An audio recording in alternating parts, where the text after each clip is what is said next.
Point क्या होता है। This is chapter 1, chapter number 10। तो point is what, I hope everybody you know, this is a point which has no length and breadth, which is dimensionless. So point is what, it is a simple mark. This point is nothing, it is a simple mark having no dimension, having no dimension, जिसकी कोई dimension नहीं होती थी। Means इसमें dimension means it has no length and breadth, it has no length and breadth, no length breadth and height. इसमें length breadth and height, इसमें length breadth height कुछ नहीं होती। It is just a simple mark, ये एक simple mark है, एक निशान है। It is just a simple mark. Now what is line, फिर लाइन क्या होती है बेटा। तो जैसे हमारे पास सपोज करो दिस इज अ पॉइंट, अगर ये पॉइंट एक स्टेबल नहीं है, ये पॉइंट ऐसे मूव करता रहता है, if this point moves along a straight path, अगर ये पॉइंट एक स्ट्रेट पाथ में मूव करता है, then locus of this point is nothing, it is a straight line. अगर ये पॉइंट एक सर्कुलर पाथ में मूव करता है, then locus of this point is a circle. अगर ये पॉइंट एक पैराबोलिक पाथ में मूव करता है, then the locus of this point is a parabola. It's like this. तो कोई भी कर्व होगा that depends on the movement of the point, कि पॉइंट किस तरह से मूव कर रहा है। वो सर्कुलर पाथ में मूव करता है, एलिप्टिकल पाथ में मूव करता है, पैराबोलिक में करता है, या स्ट्रेट लाइन में मूव करता है। तो this is straight line. How we can define the line, it is locus of a point. Of a point का मतलब हो जाता है general point. It is locus of a general point which moves along a straight path, moves along a straight path, जो हमने 11th class में किया हुआ बेटा, which moves along a straight path, जो सीधी लाइन में मूव करता है। तो लाइन के बारे में हम दो चार बातें और लिख सकते हैं। जैसे लाइन जो भी होगी that is endless, line is endless, ये इसका कोई एंड नहीं होता, ये दोनों तरफ एक्सटेंड हो सकती है, number 1। Number 2, it can be extended in both direction, इसे हम दोनों डायरेक्शन में एक्सटेंड कर सकते हैं। इन बोथ डायरेक्शन, दोनों डायरेक्शन में एक्सटेंड कर देते हैं। तो जब भी हम लाइन को ड्रॉ करते हैं तो उसके दोनों तरफ ये एरो निशान लगाते हैं। एरो का मतलब यही होता है कि it can be extended in both direction. We can not measure length of a line, we can't measure length of a line. हम लाइन की लेंथ मेजर नहीं कर सकते, क्योंकि line is not with definite length. You can not measure length of a line, हम किसी line की length को मेजर नहीं कर सकते, क्योंकि वो तो लेंथ हम उसकी नहीं होती, वो तो एक जस्ट लाइन होती है, ड्रॉ होती रहती है। It has no fix point, कोई पॉइंट नहीं होता। देन लाइन सेगमेंट, इसके बाद होता है लाइन सेगमेंट। हम वेक्टर पे जाएंगे आहिस्ता आहिस्ता। तो लाइन सेगमेंट क्या होता है, suppose this is a line, ये मेरे पास कोई लाइन L है। तो इस लाइन में अगर मैं एक पार्ट ले लूँ which has two fix end point, then a portion of line which lies between these two fix point is called line segment. Line का टुकड़ा बोलते हैं इसे। It is a part of line, ये पार्ट हो जाएगा। It is a part of line with two fix end point, with two fix end point, जैसा कि आप यहाँ देख रहे हैं, इसमें दो फिक्स एंड पॉइंट्स होते हैं। Fix end point with a fix length, जिसकी कुछ ना कुछ फिक्स लेंथ भी होगी, फिक्स लेंथ, जिसकी फिक्स लेंथ भी होगी। जस्ट लाइक यहाँ पे हम लिख सकते हैं that is just like A B, A से बी तक की जो लेंथ है that is, this is line segment A B with two fix point A as well as B. Now next is directed line segment. Directed line segment का मतलब क्या होता है बेटा, कि इसमें वही लाइन सेगमेंट ही है, but now this line segment is directed from one point to another point. हम फिर से एक लाइन ले लेते हैं and suppose this point is A, this point is B. तो now let's consider this line segment A B is directed from side A to the side B. मान लो it is directed from A to B. A को हम बोलेंगे फिर initial point, B को हम कहते हैं टर्मिनल पॉइंट। तो अगर कोई डायरेक्टेड लाइन सेगमेंट डायरेक्ट हो जाए फ्रॉम ए टू बी, जैसे हम करनाल से चले और अम्बाला तक चले गए, तो B directed from Karnal to Ambala. तो if line segment directed from one point to another point, then this line segment become a directed line segment. If line segment directed from one point to another, अगर एक point से दूसरे point तक direct हो जाती है, then it is known as, तब हम इसे बोलेंगे बेटा, it is known as directed line segment. तो आप इसको डायरेक्टेड लाइन सेगमेंट करेंगे, डायरेक्टेड लाइन सेगमेंट। और जो ये डायरेक्टेड लाइन सेगमेंट है, this is nothing, this is vector, इसी को हम वेक्टर बोलते हैं। इसी करके मैंने स्टेप बाय स्टेप पॉइंट से line segment and then directed line segment. और जो डायरेक्टेड लाइन सेगमेंट होता है, that is nothing but a vector. वो एक वेक्टर क्वांटिटी हो सकती है because it has fix length, इसकी एक फिक्स लेंथ है ए से बी तक, it has fix direction, it has fix line of support. तो then what is vector? Vector क्या होता है? वेक्टर क्या होता है? A directed line segment. हमारे पास जो डायरेक्टेड लाइन सेगमेंट है, a directed line segment, let's be call A B, जो ए से बी तक है, यही एग्जांपल ले सकता हूँ मैं, ये दोबारा लिख लो इसको एक बार। ये पॉइंट ए है, ये पॉइंट बी है, और डायरेक्ट कर दिया हमने बेटा ये ए से बी तक, A B, which is directed from point A to the point B is known as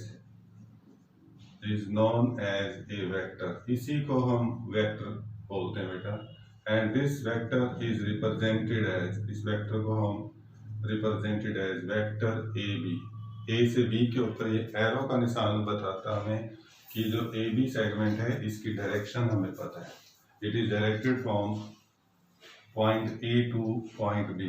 तो देयरफॉर हम इसको फर्दर अगर डिफाइन करना चाहें वेक्टर को, तो हम कैसे डिफाइन कर सकते हैं? Vector is a physical quantity, एक ऐसी फिजिकल क्वांटिटी है, is a physical quantity which has क्या क्या है उसके अंदर बेटा? देखो, विच हैज नंबर 1 मैग्नीट्यूड, उसके अंदर एक मैग्नीट्यूड है, which is that is represented as, that is nothing, that is means magnitude का मतलब होता है that is length from point A to the point B। और आप इस मैग्नीट्यूड को लिख सकते हैं बेटे ए बी के साथ, ए बी, ए से बी तक की जो डिस्टेंस है उसको ऐसे लिख सकते हो, this is magnitude. Number 2 direction भी बोलते हैं इसे डायरेक्शन, दैट इज, और सेंस कह सकते हो, दैट इज सेंस।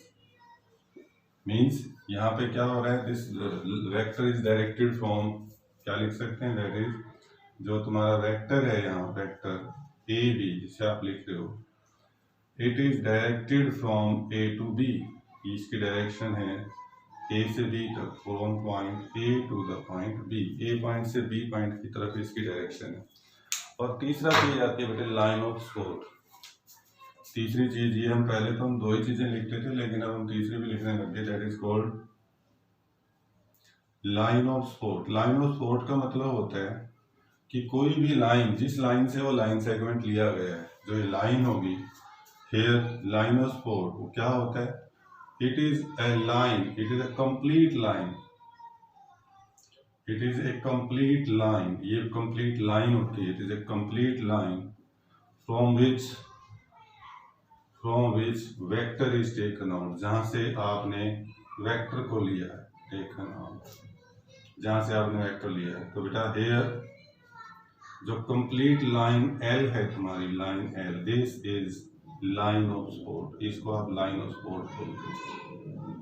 जिस लाइन में से आपने ये वेक्टर लिया है, जैसे लाइन एल है, तो this line is called line of support. तो एक्चुअल में किसी डायरेक्टेड लाइन सेगमेंट को ही हम a directed line segment, this directed line segment AB which is directed from A to B और B to A किसी भी तरफ हो, that is called a vector, उसको हम एक वेक्टर का नाम देंगे। and it is represented as AB, इसका मतलब this is directed from A to B, A से B डायरेक्शन में जा रही है, ऊपर एरो लगा देंगे। एरो का मतलब its direction is to be defined, इसकी डायरेक्शन हमें डिफाइन की गई है। तो हाउ यू कैन डिफाइन, अगर हम पर्टिकुलरली वेक्टर को डिफाइन कर रहे हैं तो वेक्टर 9th क्लास में तुमने किया होगा, scalar and physics, scalar and vector quantities, तो वही फिजिक्स में करते थे, वही चीज है। Vector is a physical quantity which has, number 1 मैंने पॉइंटों बना बना के लिख दिया, नंबर 1 उसका मैग्नीट्यूड होना चाहिए, मीन्स लेंथ, जो ए से बी तक की लेंथ है, that is called magnitude of this vector, and it is represented with modulus of vector A B, ये लेंथ हो जाएगी ए से बी तक की। दूसरी डायरेक्शन, जिसकी डायरेक्शन ए से बी है या बी से ए है, वो हमें पता होना चाहिए, तभी हम उस क्वांटिटी को वेक्टर कहेंगे। तो डायरेक्शन को आजकल सेंस वर्ड से लिखना शुरू कर दिया है, तो sense, it is sense from A to B और बी टू बी, तो वेक्टर ए बी जैसे डायरेक्टेड है फ्रॉम ए टू बी, तो इसलिए इसकी डायरेक्शन पता लग जाए। तीसरा पॉइंट है लाइन ऑफ थॉट, कि जो डायरेक्टेड लाइन है वो किस लाइन से ली गई है, तो जो कंप्लीट लाइन होती है, that complete line is called line of thought. ये कंप्लीट लाइन या इसके पैरेलल कोई लाइन होगी वेक्टर के पैरेलल, तो उस वेक्टर के पैरेलल किसी लाइन होगी तो उसको भी आप लाइन ऑफ थॉट कह सकते हो। लाइन ऑफ थॉट का मतलब है just a line which is parallel to the given vector, या उस वेक्टर को अगर उस लाइन के ऊपर रख लें तो एग्जैक्टली उस लाइन के पैरेलल ही आए हमारा वेक्टर। तो कोई भी लाइन विच इज पैरेलल और on the given vector is called line of thought, उसको हम वेक्टर की लाइन ऑफ थॉट बोलते हैं। ठीक है जी, तो this is all about vector. Vector क्या होता है, ऐसे ही इसका जो पहला पॉइंट होता है दैट इज स्केलर क्वांटिटी। तो you know scalar quantities are those which has only magnitude not direction.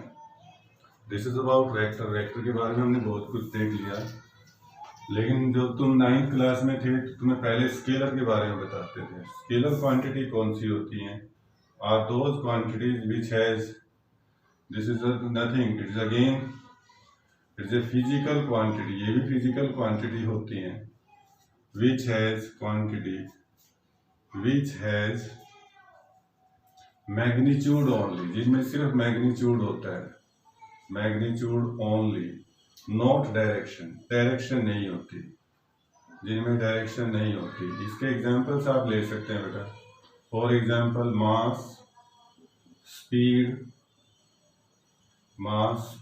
और distance, these are example of this scalar quantity, जिनमें सिर्फ मैग्नीट्यूड है। जैसे हम बोलते हैं स्पीड, मेरी बाइक चल रही है 50 किलोमीटर पर आवर की स्पीड से, तो 50 that is magnitude but not direction, हमें नहीं पता वो किस डायरेक्शन में चल रही है, तो दैट्स ए स्केलर क्वांटिटी। लेकिन अगर मैं कहूँ कि मेरी बाइक चल रही है 50 किलोमीटर पर स्पीड से टुवर्ड नॉर्थ, तो मुझे नॉर्थ का अंदाजा भी हो जाता है, then it become a vector quantity, क्योंकि उसमें डायरेक्शन का इन्वॉल्वमेंट हो जाता है। तो ये तो वेक्टर क्वांटिटी हुई बेटा। जो फिजिकल क्वांटिटी ना सॉरी स्केलर क्वांटिटी हुई। जो वेक्टर क्वांटिटी, आप एग्जांपल लेना चाहो वेक्टर क्वांटिटीज के, तो वेक्टर क्वांटिटी में जैसे हम मास लिया, तो वेक्टर क्वांटिटी के एग्जांपल्स हो जाएंगे मास की बजाय weight, because weight is always directed toward earth, weight हमेशा नीचे की तरफ आता है। स्पीड की बजाय आ जाएगा वेलोसिटी, और डिस्टेंस की बजाय आप लिख सकते हो बेटा डिस्प्लेसमेंट, और आप लिख सकते हो फोर्स। तो these are acceleration, these all are example of vector quantities. तो हमें पता होना चाहिए कि वेक्टर और स्केलर क्वांटिटीज में क्या क्या फर्क होता है, और वेक्टर क्वांटिटी में मैग्नीट्यूड और डायरेक्शन के साथ साथ अब हम लाइन ऑफ थॉट भी लिखना शुरू करते हैं, जबकि स्केलर क्वांटिटी में सिर्फ मैग्नीट्यूड होता है, उसमें डायरेक्शन नहीं होती। मेजर डिफरेंस तो यही आता है। देन फिर आता है रिप्रेजेंट कैसे करते हो आप किसी वेक्टर क्वांटिटी को। तो जैसे मैंने अभी बताया आपको, रिप्रेजेंट करने के लिए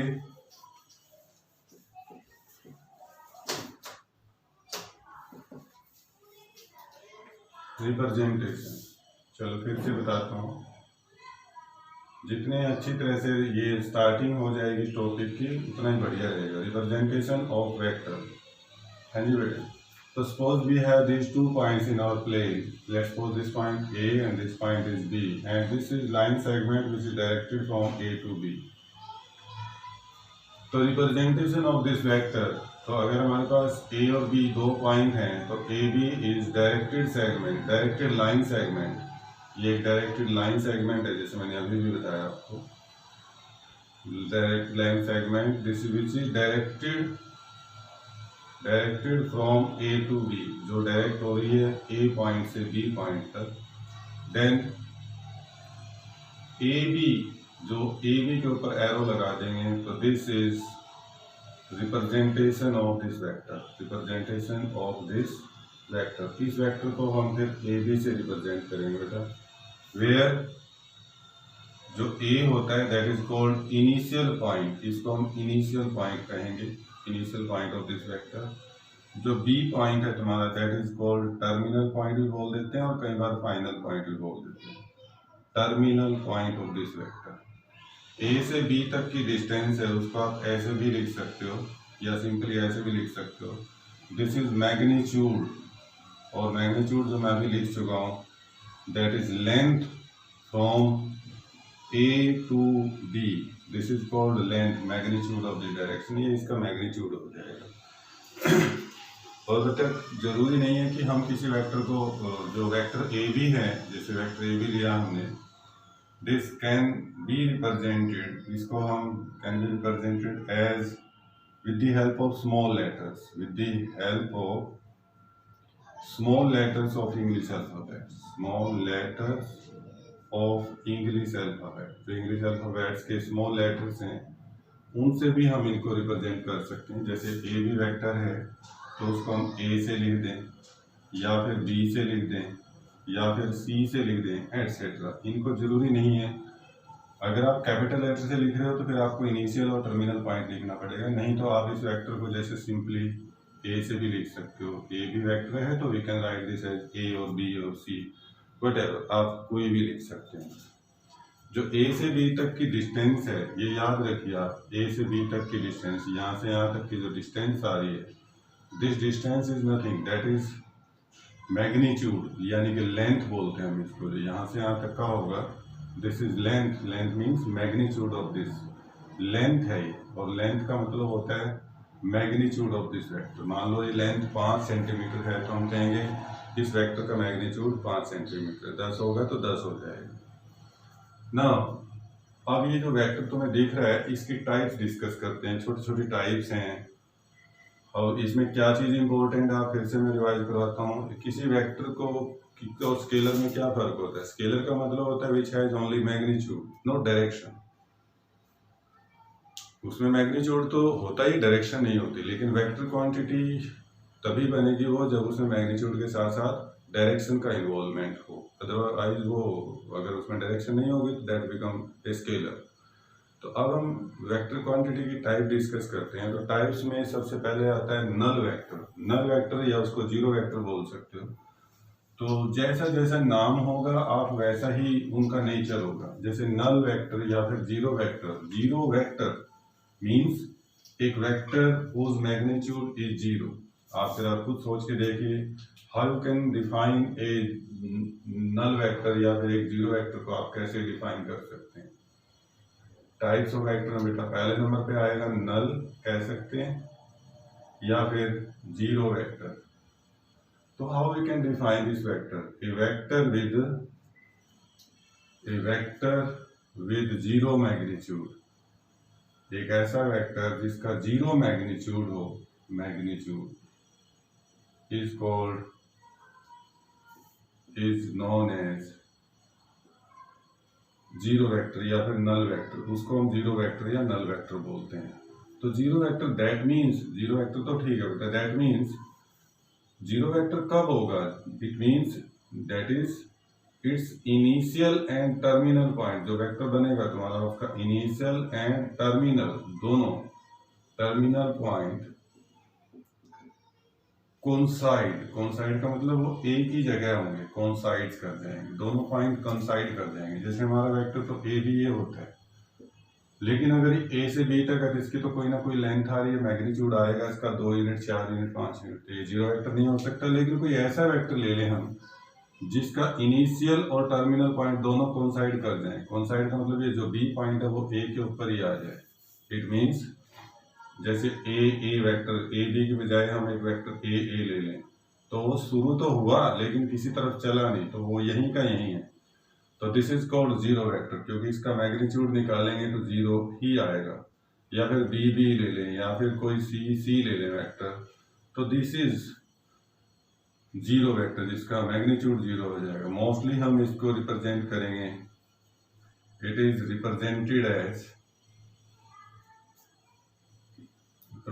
एज जीरो वेक्टर। जीरो के ऊपर हम लगा देंगे जी, क्योंकि इसका इनिशियल और टर्मिनल दोनों पॉइंट एक ही जगह होंगे, दैट्स व्हाई इट इज। अगर आपने ऐसे लिखना है इनिशियल और टर्मिनल में, तो इनिशियल और टर्मिनल पॉइंट दोनों सेम लिख दो, या फिर ऐसे जीरो वेक्टर बना कर लिख दो, इसका मैग्नीट्यूड जीरो आ जाएगा।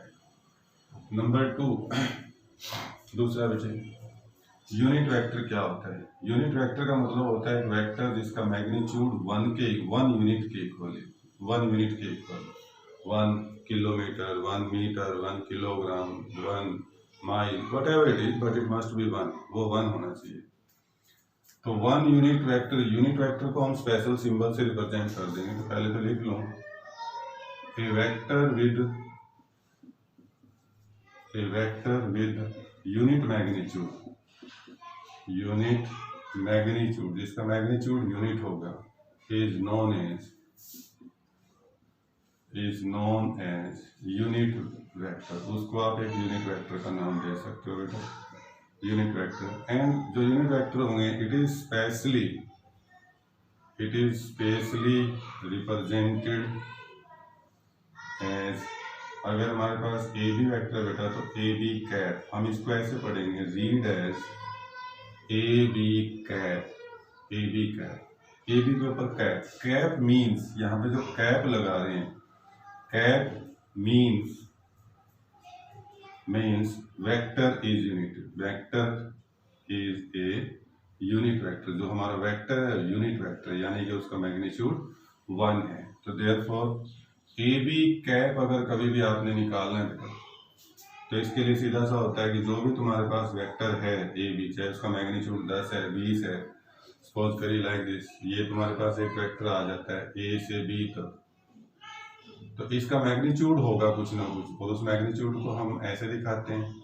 अगर तुम्हें ए बी कैप निकालना है, तो इसका मतलब होगा इसी वेक्टर की डायरेक्शन में एक वेक्टर, लेकिन उसका मैग्नीट्यूड 1 यूनिट होगा। तो 1 यूनिट होगा तो बेटा क्या करना पड़ेगा, सपोज करो ए बी हमारा 10 किलोमीटर है, मैग्नीट्यूड 10 है, तो हम इस वेक्टर को 10 से डिवाइड कर दें तो मैग्नीट्यूड 10 गुना कम हो जाएगा, दैट विल बी 1। पहले मान लो 10 किलोमीटर लंबा था, तो इसको 10 से डिवाइड कर देते हैं तो 1 किलोमीटर की लेंथ रह जाएगी, और जब लेंथ 1 किलोमीटर की रहेगी तो फिर हम इसका नाम चेंज करके इसको ए बी कैप बोलना शुरू कर देंगे, ए बी कैप। अब इसकी जो लेंथ है दैट इज 1। अगर हम ए बी कैप की लेंथ लेंगे, ए बी का मैग्नीट्यूड लेते हैं, तो 1 होता है। लेंथ निकालने की जरूरत भी नहीं, अंडरस्टूड है, जब भी कैप होगा तो इट मीन्स उसका मैग्नीट्यूड 1 है। तो इसलिए ए बी यूनिट वेक्टर कभी निकालना हो तो जो भी तुम्हें वेक्टर दे रखा है उसको उसी के मैग्नीट्यूड से डिवाइड कर दें। तुमने वेक्टर लिया जिसका मैग्नीट्यूड 100 किलोमीटर है, तो तुम 100 से डिवाइड कर दो, 50 किलोमीटर तो 50 से डिवाइड कर दो, 10 किलोमीटर 10 से डिवाइड कर देंगे। और बेटा अगर तुमने इस वेक्टर को, और कोई जरूरी नहीं, मैंने कहा था अभी कि किसी वेक्टर को स्मॉल लेटर्स में लेना है तो सिंगल से भी दिखा सकते हैं, तो आप चाहें तो इसको फिर हम ऐसे भी लिख सकते हो, ए को वेक्टर ए उसको उसी के मैग्नीट्यूड से डिवाइड कर दें। अगर आप स्मॉल लेटर लेना चाह रहे हैं, जैसे ये वेक्टर ए बी है तुम्हारा, तो ए बी वेक्टर ठीक है, चाहो तो इसको स्मॉल ए से लिख सकते हो, फिर मैग्नीट्यूड को भी आप ऐसे लिख सकते हैं। तो A B vector unit vector निकालना है तो किसी भी वेक्टर को उसी के मैग्नीट्यूड से डिवाइड कर देंगे। तो this is vector which has unit magnitude and in the direction of the vector A B. Direction दोनों की सेम रहेगी, बस मैग्नीट्यूड 1 यूनिट रह जाएगा, ठीक है ना। और यूनिट वेक्टर को हम ज्यादातर यूज करते हैं किसी वेक्टर की डायरेक्शन को रिप्रेजेंट करने के लिए। अगर आप यहाँ से नोट करो एक छोटी सी बात, जैसे मैं एक वेक्टर बनाना चाहता हूँ which is from Karnal to Chandigarh, तो करनाल से चंडीगढ़ का एक वेक्टर बनाओगे तो उसका मैग्नीट्यूड 120 किलोमीटर हो जाएगा, 120 किलोमीटर।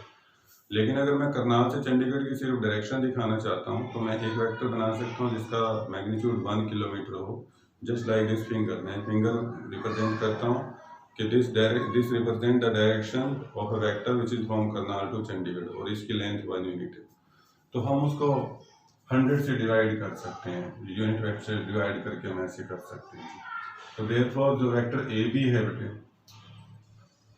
अगर आप यहाँ से देखें, यहाँ से देखो, तो ए बी वेक्टर को लिखना चाहूँ मैं तो ए बी वेक्टर में दो चीज होती है, नंबर एक इसका मैग्नीट्यूड क्रॉस मल्टीप्लाई करो और नंबर टू इसकी डायरेक्शन। बेटा तो किसी वेक्टर में दो चीजें छुपी होती है, मैं बार बार बता रहा हूँ। नंबर वन उसका मैग्नीट्यूड, नंबर टू उसकी डायरेक्शन। दोनों में से एक नहीं होगी तो ये वेक्टर नहीं होगा। तो यहाँ पे मैंने इसका मैग्नीट्यूड अलग कर दिया। सपोज करो करनाल से चंडीगढ़ जाना है तो 120 किलोमीटर, तो ये हुआ 120 किलोमीटर। और ये क्या हो, डायरेक्शन बता रही है, that is from A to B. तो मैग्नीट्यूड अलग और डायरेक्शन अलग, हम ऐसे भी लिख सकते हैं। और अगर दूसरी तरह से लिखा हो तो स्मॉल लेटर में, तो वेक्टर ए, इसका magnitude and then it's direction. यानी कि यूनिट वेक्टर, जो यूनिट वेक्टर है तुम्हारा, स्पेशली यूनिट वेक्टर यानी कि ए कैप या जो भी है, this is represented mostly, this is mostly used to represent, to show the direction of a vector, show the direction of vector। ये मोस्टली हम किसी वेक्टर की डायरेक्शन को रिप्रेजेंट करने के लिए यूनिट वेक्टर का हेल्प लेते हैं। वैसे तो कहीं पे भी यूज हो सकता है, बट ज़्यादातर हम इसमें डायरेक्शन को रिप्रेजेंट करने के लिए इसकी हेल्प लेते हैं। देन नेक्स्ट वन, और एक important number 3 very important, that is equal vector. Equal vector कौन से होते हैं? देखो, दो वेक्टर्स को इक्वल होने के लिए कई बातें जरूरी होती हैं। अगर मैं कहूँ कि दो वेक्टर इक्वल हैं, ए बी है, सपोज करो, let we call this is vector A, और ए बी भी लिख सकते हो। दूसरा वेक्टर मान लो सी डी है बेटा, सी डी, ये सी और ये डी है, और सी डी वेक्टर को आप चाहे बी का नाम ले लो। तो ये दो वेक्टर इक्वल होने के लिए आप खुद सोच के देखिए क्या क्या होना चाहिए। These two vectors are said to be equal if they have number one same magnitude, number two same direction, number three same line of support. इनका लाइन ऑफ सपोर्ट भी सेम होना चाहिए। और लाइन ऑफ सपोर्ट सेम होने का मतलब है कि सपोज करो जैसे ये लाइन है, this is a line, this line is parallel to first vector as well as second vector. तो हम कह सकते हैं ये लाइन दोनों का सपोर्ट होगी, लाइन ऑफ सपोर्ट हो जाएगी, क्योंकि दोनों वेक्टर पैरेलल हैं, तो दोनों इस लाइन के भी पैरेलल आएंगे। तो इक्वल वेक्टर्स के लिए क्या लिख सकते हैं बेटे आप?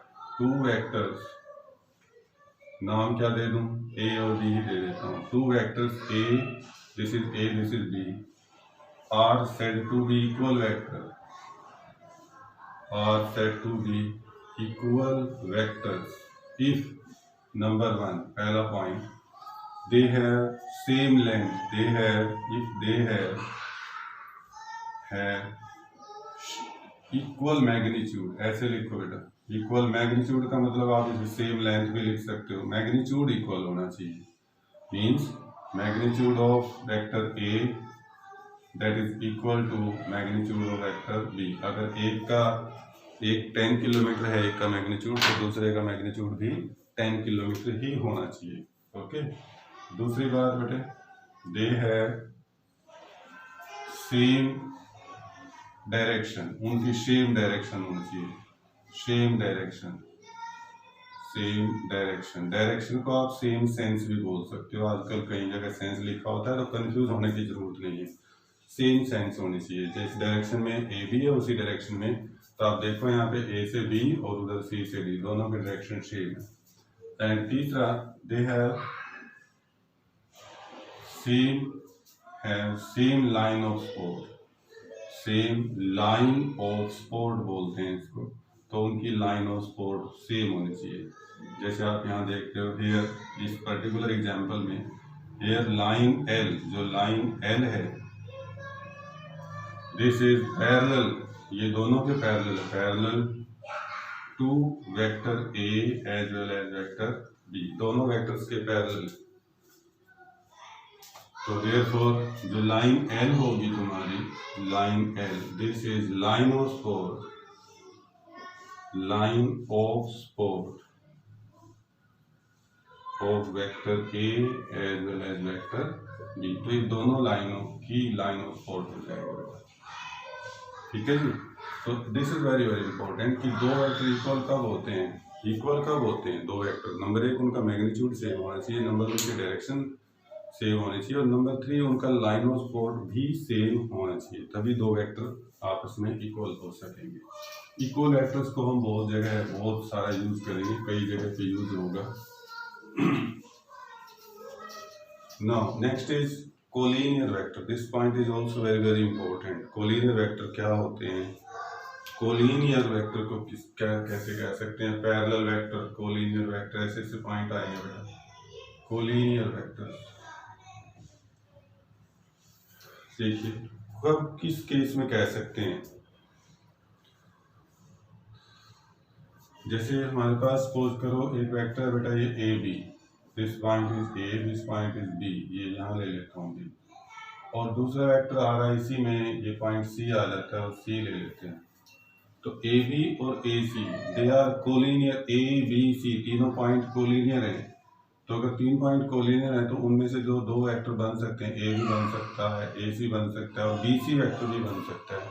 तो we can call them these 2 vectors are collinear. So 2 or more vectors are said to be collinear if they are parallel to the same straight line. Means अगर उनकी लाइन ऑफ सपोर्ट सेम हो, जैसे ये line है मान लो एक line, तो ये लाइन इनके दोनों के सेम आएगी। तो कई बार हम इससे अलग वेक्टर ले लें, कोई ए बी यहाँ ले लिया, सपोज करो दूसरा वेक्टर मैंने सी डी यहाँ ले लिया, तो इसको हम बोल सकते हैं फिर पैरेलल वेक्टर। ए बी और C D 2 parallel vector, because they have same line of support, उनकी लाइन ऑफ सपोर्ट सेम आ रही है, तो उनको हम पैरेलल वेक्टर बोल सकते हैं। और पैरेलल वेक्टर और कोलिनियर वेक्टर में ज़्यादा फर्क नहीं है, क्योंकि वेक्टर्स को हम एक जगह से दूसरी जगह शिफ्ट कर सकते हैं without changing their magnitude and direction. तो अगर हम सी डी को एग्जैक्टली ए बी के ऊपर ही ओवरलैप कर दें तो दे बिकम कोलिनियर। तो कोलिनियर का मतलब ऐसे होता है कि जो A B C D they lie on the same line, लेकिन पैरेलल का मतलब होता है कि वो ओवरलैप भी करे हो सकते हैं और उनके पैरेलल भी हो सकते हैं। तो जब हम कोलिनियर की बात करते हैं, कोलिनियर वेक्टर कौन से होते हैं? तो 2 or more than 2 vectors, 2 or more than 2 vectors are said to be collinear. इनको कोलिनियर बोलेंगे, said to be कोलिनियर, इनको कोलिनियर बोल देंगे बेटा। If they have same line of support, same line of support, अगर उनकी लाइन ऑफ सपोर्ट सेम हो जाए, तो यहाँ पे आप बेटर ऐसे लिख लो, जैसे मान लो ये पॉइंट ले लिया मैंने सी, तो यहाँ पे here vector A B and vector A C they are collinear, वो कोलिनियर है, because L is their line of support, their line of support, क्योंकि जो L लाइन है वो उनकी लाइन ऑफ सपोर्ट है। ऑल्सो मैं थोड़ा सा और बताना चाहता हूँ, अगर 2 वेक्टर ऐसे आ जाएं ए बी और दूसरा वेक्टर सी डी आ गया बेटा, तो and this is their line of support, तो यहाँ पे also 2 vectors they have same line of support irrespective of their magnitude, irrespective of their magnitude, उनका डायरेक्शन छोटा बड़ा हो सकता है। तो 2 vectors are said to be, this is also important, to said to be parallel, इसको parallel भी बोल सकते हैं, are said to be parallel if they have same line of support। यहाँ पर भी वही आ जाएगी, same line of support या parallel line of support, irrespective of their magnitude, irrespective of their magnitude, irrespective of their magnitude। जो 2 parallel vector हैं बेटा, जैसे यहाँ पे ए बी पैरेलल है किसके? सी डी के, तो उनकी लाइन ऑफ सपोर्ट सेम होनी चाहिए। यहाँ पे जैसे अगर मैं एक और वेक्टर ले लूँ, सपोज करो दिस पॉइंट ई और दिस पॉइंट एफ इधर, अब देखो जरा ध्यान से, ए से बी की डायरेक्शन है, सी से डी है, लेकिन ई एफ उल्टा है, तो ई एफ भी इनके पैरेलल ही आ जाएगा। पैरेलल तो है ना, but may be opposite direction. Therefore अगर हम लिख रहे हैं A B parallel to C D, A B और सी डी 2 वेक्टर पैरेलल है, इट मीन्स ए बी। अच्छा, नेक्स्ट पॉइंट आता है लाइक वेक्टर कौन से होते हैं, तो ये सब इसमें हेयर यहीं पे ऐसे मेंशन कर देता हूँ। हेयर जो A B and C D, जो ए बी और सी डी हैं, they are in same direction, वो सेम डायरेक्शन में, सेम डायरेक्शन, तो देयरफॉर नोन एज, इनको हम बोलते हैं लाइक वेक्टर्स। सेम डायरेक्शन में है, अगर डायरेक्शन सेम हो जाए तो they are called like vectors. While जो वेक्टर तुम्हारा ए बी है उसके साथ अगर आप ई एफ को लिखो तो they are in opposite direction, वो अपोजिट डायरेक्शन में है, अपोजिट डायरेक्शन, तो then they are called unlike vector. जो अपोजिट डायरेक्शन में होगा उसको हम अनलाइक वेक्टर्स बोलते हैं। तो लाइक वेक्टर्स और अनलाइक वेक्टर्स पैरेलल तीनों हैं, ए बी सी डी और E F, all three are parallel vector. लेकिन लाइक वेक्टर्स वो होते हैं which are in the same direction, unlike vector वो हो जाते हैं which are in opposite direction respective of their magnitude. हो सकता है ए बी का मैग्नीट्यूड 5 हो तो सी डी का मैग्नीट्यूड 7 हो सकता है, ई एफ का मैग्नीट्यूड 10 हो सकता है, respective of their magnitude. We just look for the direction, हम सिर्फ डायरेक्शन को ही चेक करेंगे और किसी चीज को नहीं। तो कोलिनियर और पैरेलल वेक्टर सबसे ज़्यादा यूज करेंगे हम अपनी बुक में। तो मैं थोड़ा सा और बताना चाहता हूँ पैरेलल वेक्टर और कोलिनियर वेक्टर के बारे में कि अगर मेरे पास दो वेक्टर हैं बेटा, if A B and C D are parallel vector, दो वेक्टर अगर पैरेलल आ जाए, पैरेलल हो या फिर कोलिनियर वेक्टर हो जाए, तो लिसन, जैसे ए बी मान लो ये है तो डेफिनेटली सी डी का मैग्नीट्यूड इससे कम भी हो सकता है, इससे ज्यादा भी हो सकता है, but they are in the same direction. तो डायरेक्शन तो दोनों की सेम है लेकिन मैग्नीट्यूड का फर्क हो सकता है सी डी डबल हो ए बी से। तो इसका मतलब ये हुआ बेटा कि जब दो वेक्टर पैरेलल होंगे, A B and C D parallel vector, then they are scalar multiple of each other. Scalar, this very very important property, scalar multiple of each other. तो ये दोनों वेक्टर एक दूसरे के स्केलर मल्टीपल होंगे। What do mean by scalar? That is A B जो हो सकता है that is equal to lambda into C D, या फिर lambda where lambda is some scalar number, some scalar number, कुछ भी हो सकता है, लैम्डा नो 1/2 3/2 लाइक दिस, कोई स्केलर नंबर हो सकता है। तो कभी भी जब आएगा केस की दो वेक्टर पैरेलल हैं तो आप उसको फ्रीली लिख सकते हो कि then one of them is scalar multiple of other. तो A B may be equal to 3CD, may be equal to 1/3CD, 4CD, ऐसे कुछ, या नेगेटिव के साथ भी, जैसे एग्जांपल के तौर पे A B equal to twice of C D लिख सकते हैं, A B equal to 1/3 of C D लिख सकते हैं, A B equal to -4 into C D लिख सकते हैं। तो माइनस का मतलब हो जाएगा they are opposite in direction but still they are parallel. Parallel तो फिर भी रहेंगे, अपोजिट का मतलब होगा उसकी डायरेक्शन अपोजिट साइड में आ जाएगी but still they are parallel, उसके बाद भी पैरेलल तो वो होंगे ही होंगे। देन लाइक, और ये this point is very very important, A B equal to lambda into C D, दो वेक्टर पैरेलल हैं तो they are scalar multiple of each other, वो एक दूसरे के स्केलर मल्टीपल होंगे। देन कोप्लेनर वेक्टर क्या होते हैं? कोप्लेनर वेक्टर्स क्या होते हैं? तो two vectors are said to be coplanar if they lie in the same plane. Two vectors are said to be coplanar if they lie in the same plane. अगर वो same plane में हैं तो coplanar vector हो जाएंगे। Negative of A vector क्या होता है? That is very important. Negative of A vector, अब जरा सुनिए इसको क्या होता है। लेट्स सपोज हम ए बी, या उसको क्या कह लें, ए ले लेते हैं। दिस इज ए वेक्टर, एक मेरे पास एक वेक्टर है A B, this one is A, this point is B, ये ए बी वेक्टर कह रहे हैं हम इसको, इसका नाम ए लिख लेते हैं। देन ए वेक्टर, दूसरा वेक्टर ले लेता हूं मैं, उसका नाम क्या लो बेटा, कुछ भी, उसको आप कुछ भी नाम दे सकते हो, वटेवर, जो भी नाम देना चाहो। ए वेक्टर कह दूं मैं सी डी कह दूं, चलो इक्वल टू बी लिख दें। then a vector CD which is equal in magnitude, जो इक्वल हो जाए in magnitude of AB, जो AB के मैग्नीट्यूड के इक्वल होगा। देखो जरा ध्यान से, AB का जो मैग्नीट्यूड है एग्जैक्टली उतना ही होगा। ये C ले लेता हूँ, इधर D ले लेता हूँ, AB, but opposite in direction, लेकिन वो उसकी डायरेक्शन अपोजिट होगी, अपोजिट इन डायरेक्शन, वो अपोजिट डायरेक्शन में जा रहा है। देखो जरा, ए से बी जा रहा है तो ये सी से डी जा रहा है, तो सी डी वेक्टर को, क्योंकि अब की बार सी इनिशियल पॉइंट है, डी टर्मिनल पॉइंट है, तो इसको बी नाम दे दें। तो this C D is equal in magnitude but opposite in direction. That means A B का जो मैग्नीट्यूड है वही मैग्नीट्यूड सी डी का है, but A B and C D they are in opposite direction. वो अपोजिट डायरेक्शन में दोनों, they are in opposite direction में।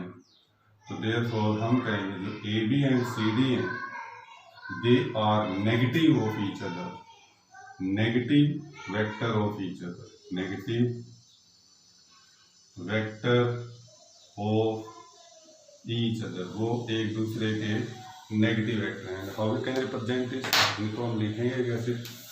दैट मीन्स जो ए बी वेक्टर होगा बेटा, this is equal to minus C D, या फिर और जो ए वेक्टर होगा this is equal to minus B, तो माइनस बी हो जाएगा। हम इसको ऐसे भी लिख सकते हैं ऑल्सो, सिंपली अगर लिखना चाहते हो simply,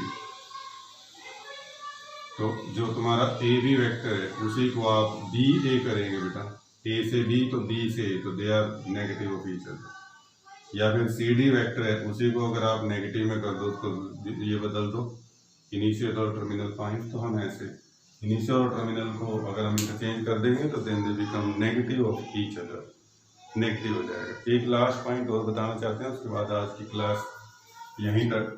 that is position vector of A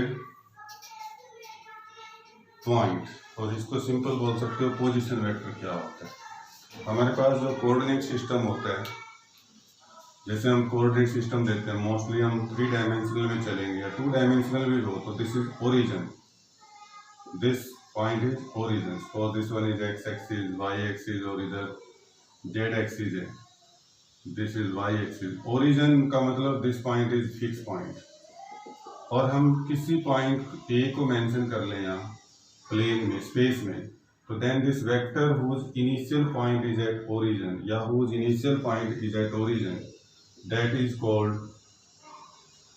position vector. उसको हम पोजीशन वेक्टर कहेंगे जिसका इनिशियल पॉइंट ओरिजिन पे आ जाए, जिसको हम इनिशियल पॉइंट को ओरिजिन पे या फिक्स पॉइंट को जैसे ए से भी लिख दें, तो क्या पोजीशन वेक्टर में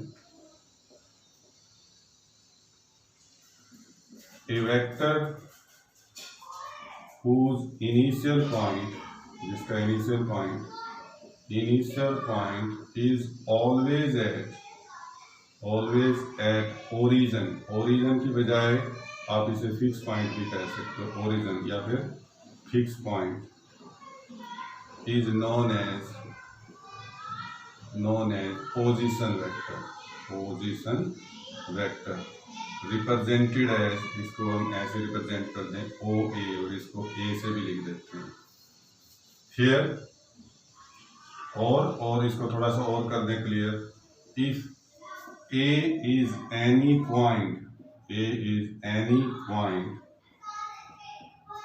इन स्पेस, कह लो स्पेस का मतलब एक्स वाई जेड में हो जाएगा, then position vector of point A, position vector of point A that is equal to, short में ओ ए लिख देते हैं बेटा इसको, और ओ ए को हम ऐसे, तो देयरफॉर इसको शॉर्ट में ऐसे भी लिखा जाता है कई बुक्स में, position vector of point A that is equal to O A या फिर ए, तो जिसका इनिशियल पॉइंट ओरिजिन पे वो पी वी पोजीशन वेक्टर ऐसे लिख देते हैं। ओके, नेक्स्ट लेक्चर में हम डिस्कस करेंगे बेटे डायरेक्शन कोसाइन और डायरेक्शन रेशियो वेक्टर के बारे में, वेक्टर एडिशन लॉ के बारे में, उसकी कुछ प्रॉपर्टीज हैं एसोसिएटिव, कम्यूटेटिव।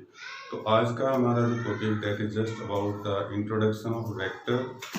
आप स्केलर को वेक्टर से अलग कैसे करोगे और वेक्टर किस किस टाइप के हो सकते हैं डिस्कस किया। तो आप एलिमेंट की बुक से, आर डी शर्मा की बुक से वेक्टर की शुरू की जो डिटेल्स हैं वो पढ़ेंगे, शुरू के स्टार्टिंग का पोर्शन पढ़ेंगे, वहाँ से हमें इसके बारे में और कुछ पता लग सकता है। Okay, good day.